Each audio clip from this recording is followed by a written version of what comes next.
When people first hear the word cheerleading or cheerleader, the first thing that comes to mind is the movies or TV shows of cheerleaders that they see, or on the sideline of a football game at a university or a high school where they're cheering, chants, and holding pom-poms. But there's a whole nother world of cheerleading.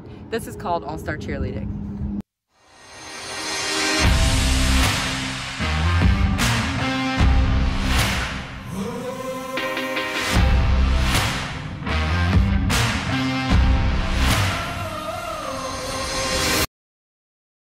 All together. Make sure we're squeezing. This is not a race to be the fastest, it's to get together with the person next to you. Ready?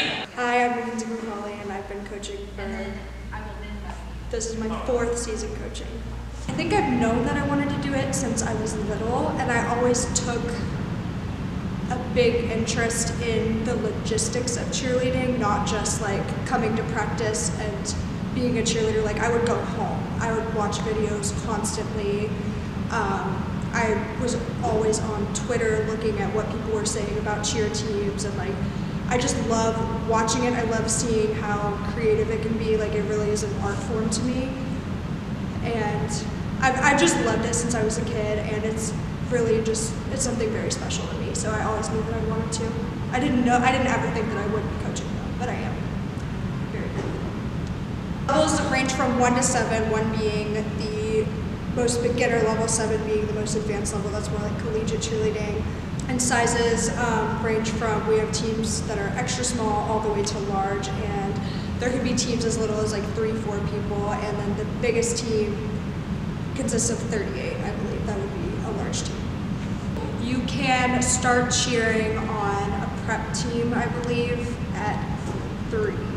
A tiny prep, I believe you can start at 3, and there is no age limit in certain divisions, but most cheerleaders stop when they go to college, and they stop at 18 their senior year, or they super senior, which is you get 1 extra year after you graduate high school. Summit is a competition that you need an invitation to, which we call a bid, and there are different levels of bids. Sirens usually go for paid, which is the hardest kind of bid to get, and you go.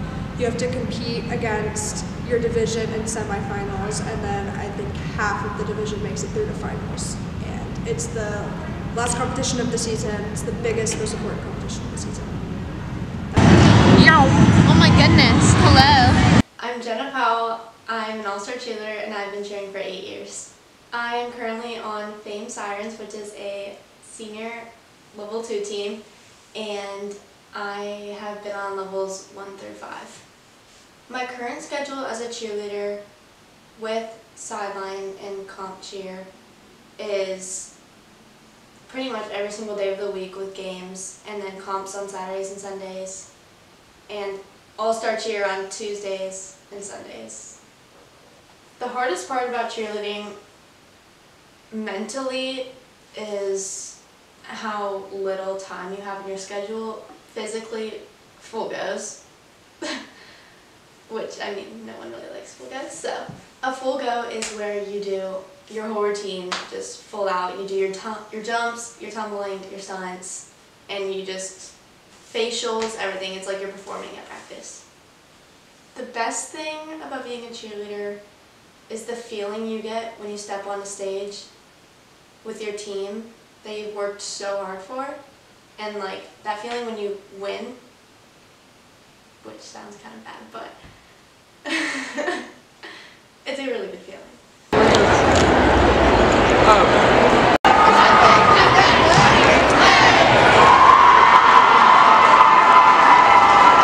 Maya, say hello. Hello. Competitions are crazy being an all-star cheerleader. Depending on the comp, you might have to wake up extremely early, and getting ready for the competition is really important. Big makeup and hair is an essential for the cheerleader look. Dark eyeshadow, lashes, blush, and an iconic red lip is what my team does for makeup. Warm-ups have to be the scariest part about being at a competition.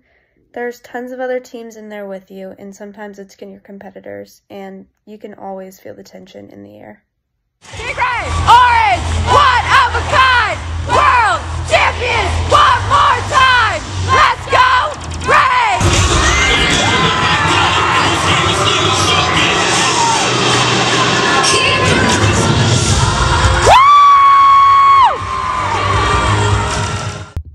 well-known competitions like NCAA, UCA, Worlds, Summit, Cheer Sport, Major, Spirit of Hope, and Battle of the Capitol sometimes have really well-known teams.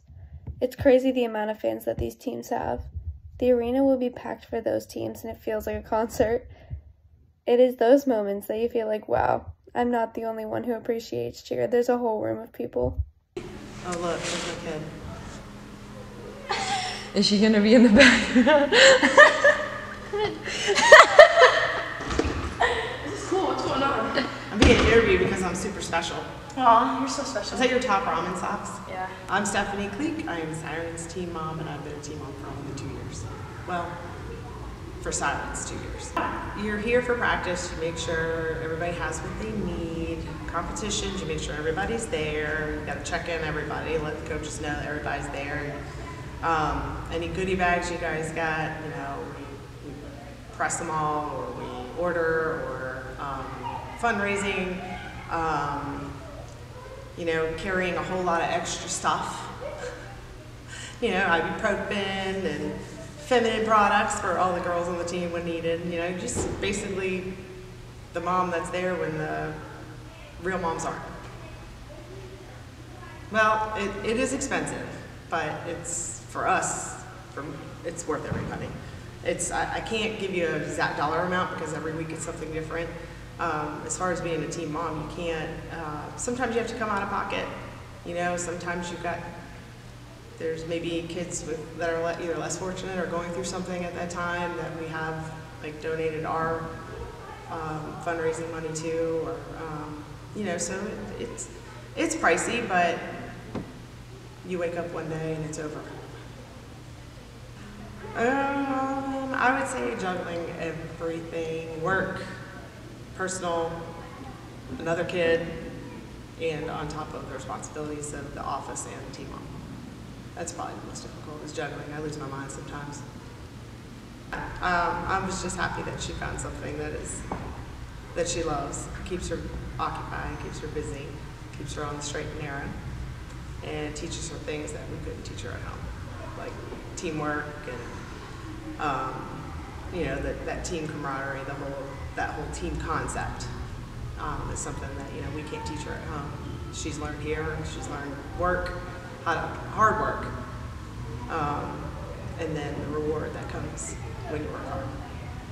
A federal judge in Connecticut has ruled again that competitive cheerleading, is not considered a sport.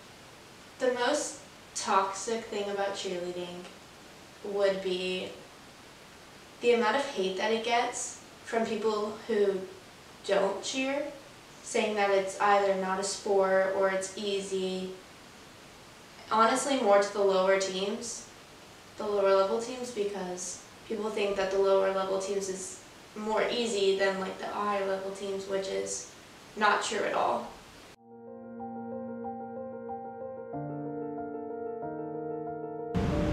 The hardest part about coaching is that there's only so much you can do, and there are times when things are just out of your control. You can bend over backwards to try to prepare your team for something, try to prepare them for a competition or to be ready, but when they go on the floor to perform at a competition, it is completely out of your hands, and that is hands down the hardest part. Like, before my teams walk on the stage at the competition, I am a nervous wreck because I know no matter how much I think I've prepared them, everything that they do on the floor is completely in the hands of those people, and I can't do anything. Definition of cheerleading: a really mentally and physically draining sport. One of the most mentally and physically draining sports you can ever participate in. However, it's the most rewarding, because the more you put into it, the more you get out of it. That's what I feel. Hi, Emily's class, I think. Yeah? Yeah. Your class tennis. Hey guys,